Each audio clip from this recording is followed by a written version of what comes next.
নিয়ত এত শক্তিশালী, এত শক্তিশালী, এত পাওয়ারফুল, যে কাজ করেননি ওই কাজের নেকি পেতে পারেন নিয়ত দিয়ে। আল্লাহ যদি আমার এত টাকা হতো, এই টাকা আমি এই কাজে ব্যয় করতাম, টাকার মালিক হন আর না হন আপনার নামে নেকি লেখা হয়ে গেছে। নিয়ত এত শক্তিশালী, এত পাওয়ারফুল নিয়ত যে আপনি গুনাহের নিয়ত করবেন, গুনাহের কাজ করলেন না, করতে পারলেন না, বাস্তবে রূপ দিতে পারলেন না, আপনার জন্য গুনাহ লেখা হবে না। নেকি করতে পারেন না পারেন, এখন বসে নিয়ত করলেন যে ফজরের সালাত আদায় করবেন, করতে পারেন না পারেন, আপনার জন্য নেকি লেখা হয়ে গেছে। নিয়ত এত শক্তিশালী, এত পাওয়ারফুল যে দুনিয়ার সব কাজ, দুনিয়াবি যত কাজ আছে সব হালাল কাজকে নেকিতে পরিণত করা সম্ভব শুধু নিয়ত দিয়ে। রাসূল সাল্লাল্লাহু আলাইহি ওয়াসাল্লাম বলছেন, কেউ যদি তার স্ত্রীর নিকটে যায় সহবাসে, মিলনে, তো এর জন্যও নেকি লেখা হয়। সাহাবীরা আশ্চর্য, আল্লাহ রাসূল বলেন কি? তখন রাসূল সাল্লাল্লাহু আলাইহি ওয়াসাল্লামের ভাষার সারমর্ম, ভাবার্থ এটা যে আল্লাহ সুবহানাহু ওয়া তাআলা এত অদয়ালু, অরহমতওয়ালা, করুণাবিহীন সত্তা নন, এত অদয়ালু সত্তা নন যে কাজ হারাম পন্থায় করলে গুনাহ হবে ওই কাজ হালাল পন্থায় করলে তিনি নেকি দিবেন না। এত দয়ার অভাব আল্লাহর হয়নি। তো যেই জেনা মানুষ হারাম পন্থায় করলে গুনাহ হবে, সেটা যদি সে তার স্ত্রীর সাথে হালাল পন্থায় করে তো আল্লাহর দয়ার অভাব নয়, আল্লাহ এর জন্য নেকি দিবেন। কিন্তু নিয়ত থাকতে হবে যে আমি আমার লজ্জাস্থানের হেফাজতের জন্য বিবাহ করছি। এই নিয়ত আপনার সবকিছুকে নেকিতে পরিণত করে দিবে। এমনকি আপনার স্ত্রীর মুখে তুলে দেওয়া লোকমা আপনার জন্য সাদাকা হিসেবে গণ্য হবে। আপনার সন্তানের জন্য খরচ করা টাকা সাদাকা হিসেবে গণ্য হবে। আপনি আগে দুনিয়ার জন্য ব্যবসা করতেন, আজকে থেকে ব্যবসা করবেন দিনের জন্য, যাতে আরো বেশি টাকার মালিক হতে পারেন, আরো বেশি আল্লাহর রাস্তায় খরচ করতে পারেন। এই নিয়ত করা মাত্রই সকাল থেকে সন্ধ্যা পর্যন্ত ব্যবসার পিছনে যত সময় দিবেন সব কি হবে বলেন তো?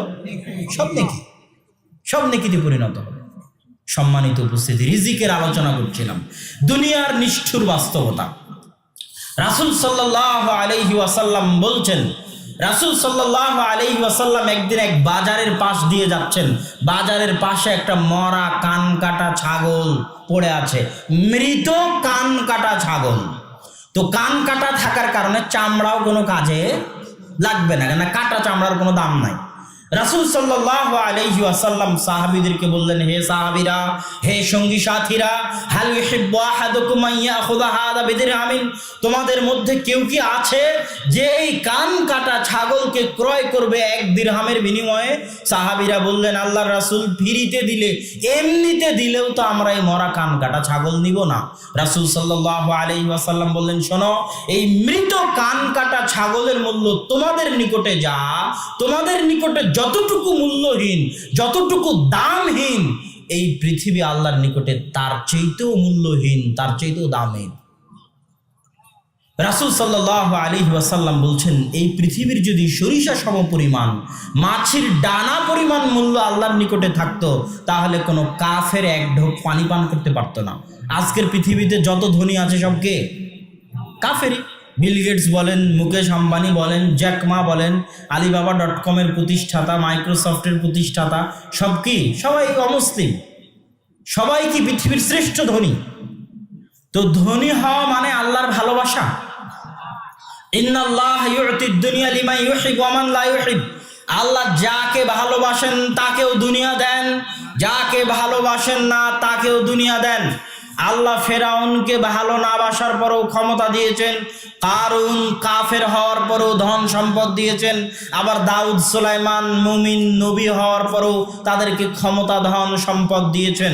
ইউসুফ আলাইহিস সালাম নিজে নবী, পিতা নবী, দাদা নবী, পরদাদা নবী হওয়ার পরেও তিনি কুয়াতে নিক্ষিপ্ত হয়েছেন, বাজারে কৃতদাস হিসেবে বিক্রি হয়েছেন, মানুষের বাড়িতে চাকর হিসেবে, গোলাম হিসেবে, কৃতদাস হিসেবে মানুষের বাড়িতে চাকর হয়ে মানুষের কথা শুনেছেন, নির্দেশ শুনেছেন, তখন তিনি নিজে নবী, তার বাপ নবী, তার দাদা নবী, তার পরদাদা নবী।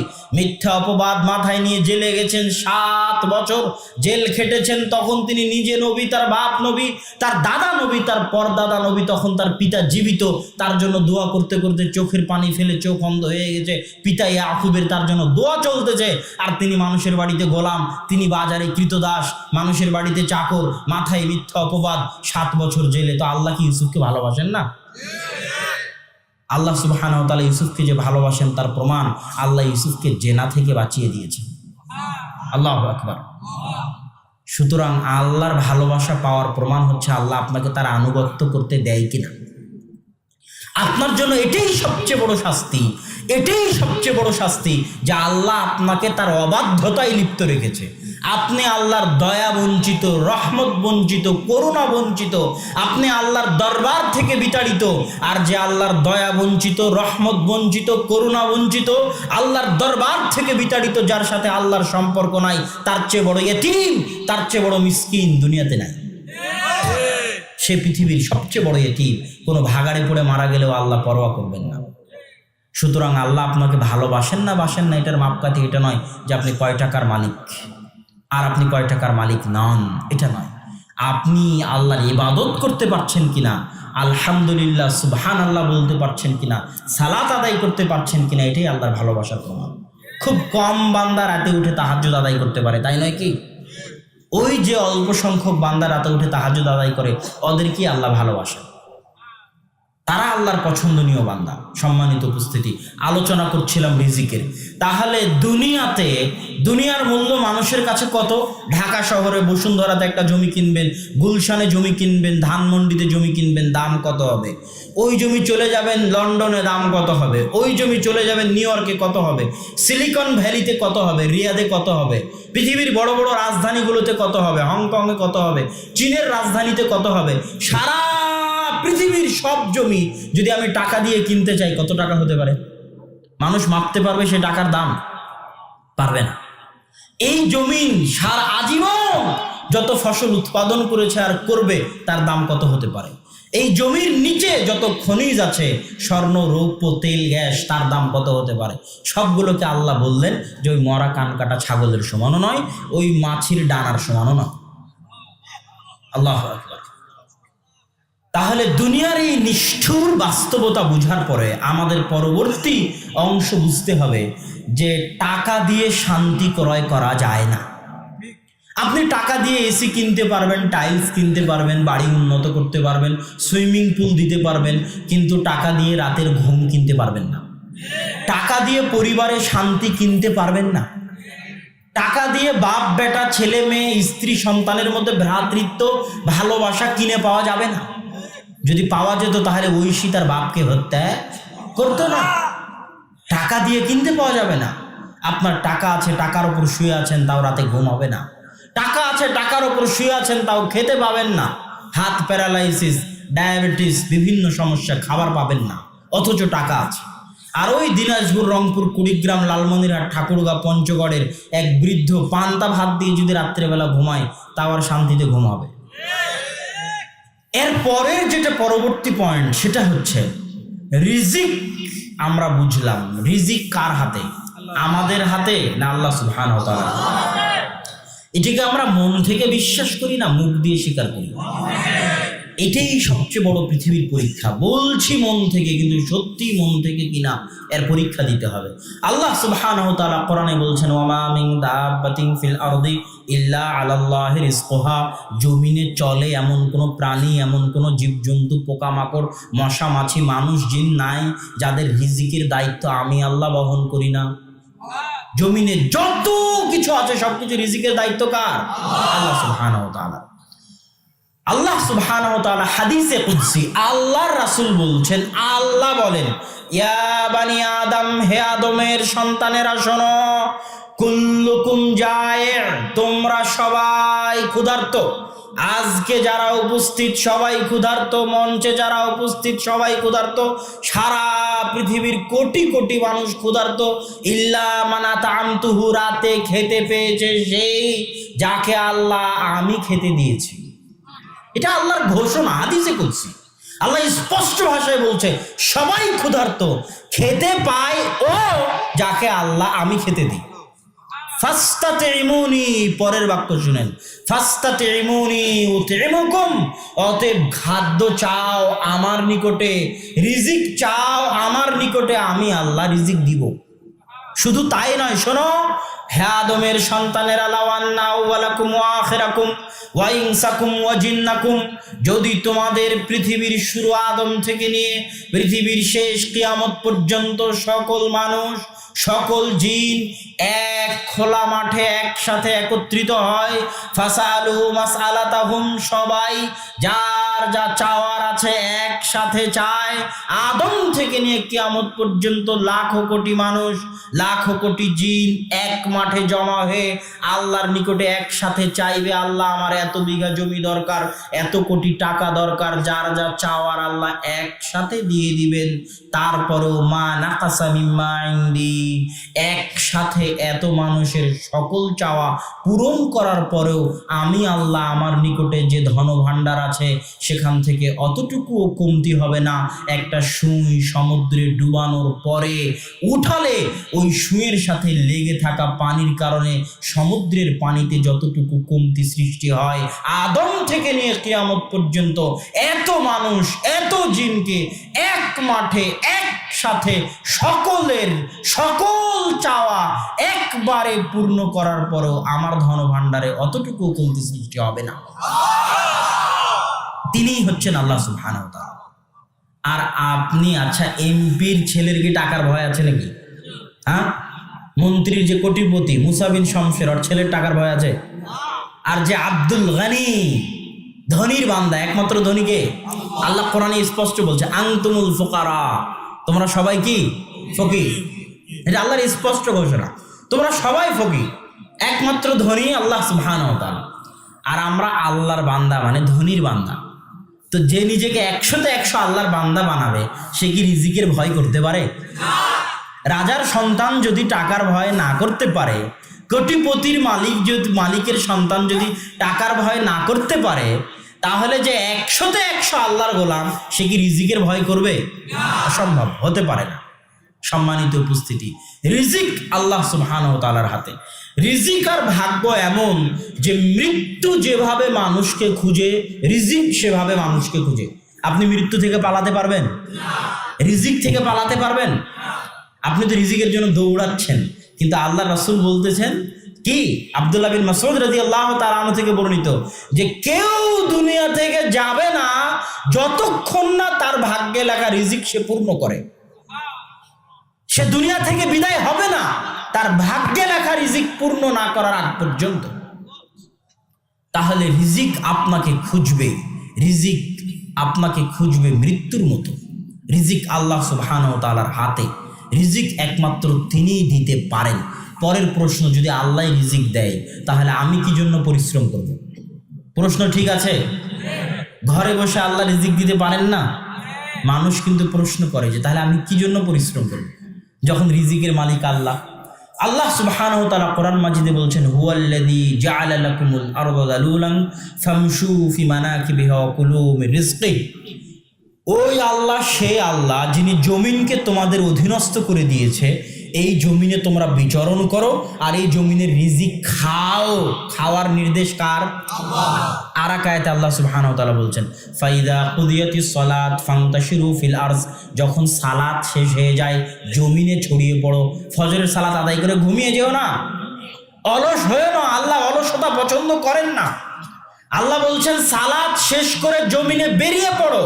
কি জন্য বেরিয়ে পড়বে? ওয়াবতাগু মিন ফাজলি, জেনে রাখো আদম সন্তান, জমিনের প্রত্যেকটা ইঞ্চিতে, প্রত্যেক ইঞ্চি মাটিতে আল্লাহর দয়া আছে, আল্লাহর রহমত আছে। ওই আল্লাহর দয়া রহমত অনুসন্ধানের জন্য বেরিয়ে পড়ো। যে সালাত শেষ করার পর ঘুমিয়ে যাবে, অলসতা অবলম্বন করবে, ঘরে শুয়ে থাকবে, রিজিকের অনুসন্ধান করবে না, ও লাট সাহেব আল্লাহর দয়ার মূল্যায়ন জানে না। ও অহংকারী যে আল্লাহর দয়ার পিছনে ছুটতে চায় না।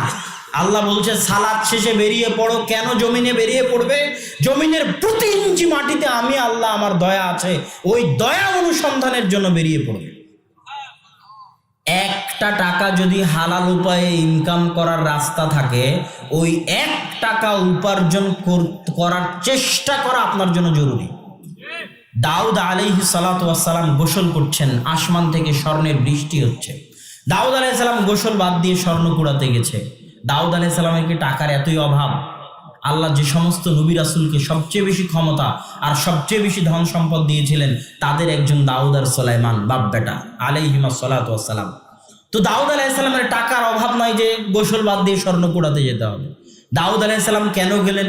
দাউদ আলাইহিস সালাতু ওয়াস সালাম বুঝাতে চাচ্ছেন যে আমি এত কোটি টাকার মালিক হওয়ার পরেও, এত ক্ষমতা অর্জন করার পরেও আমি আল্লাহর রহমতের ভিখারি, আমি আল্লাহর দয়ার মুখাপেক্ষী, আমি আল্লাহর রহমত করুণার ফকির, মিসকিন।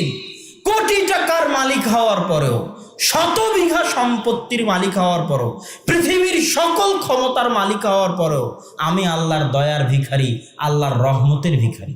ওই জন্য কুড়াতে গেছেন স্বর্ণ। কেন? ওই স্বর্ণটা কার দয়া? আল্লাহর দয়া। তাহলে একটা রিক্সাওয়ালাকে আমি বললাম পালাখাল যাব, ও পায়ের উপর পা তুলে বলে যে আমি যাব না, আমার যা ইনকাম করার তা হয়ে গেছে, আজ বাড়ি চলে যাব।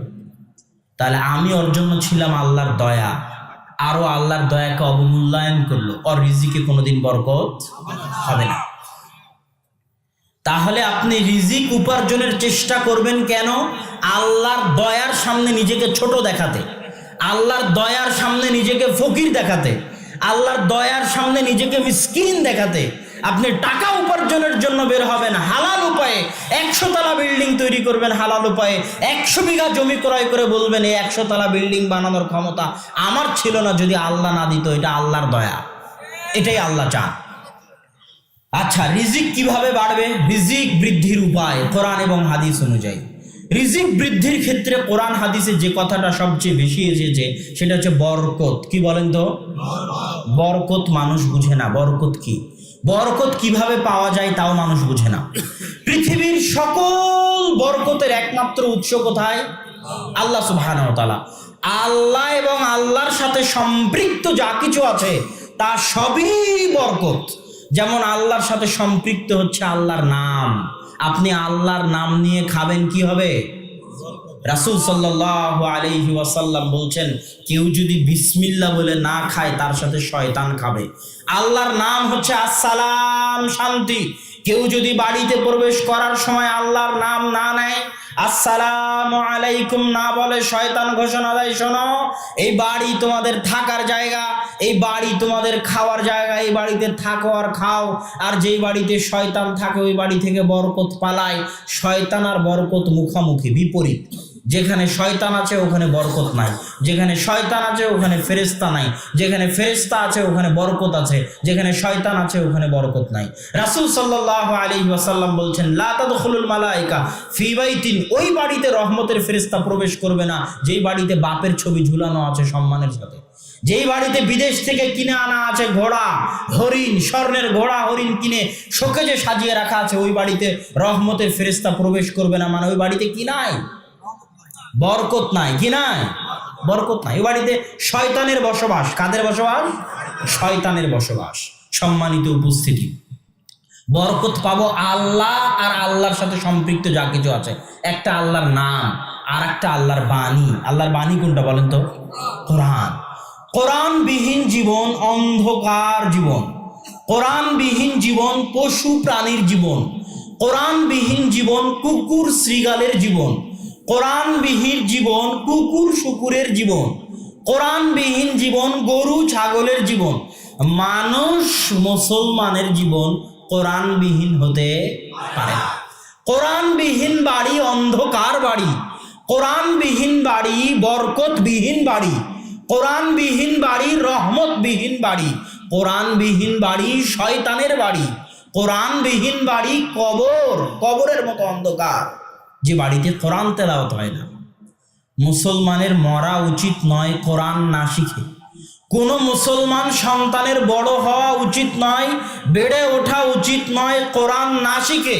কোনো মুসলমানের মৃত্যুবরণ করা উচিত নয় কোরআন না শিখে। এরকম শত সম্মেলন আয়োজন করার চাইতে জরুরি কোরআন শিক্ষার আয়োজন করা।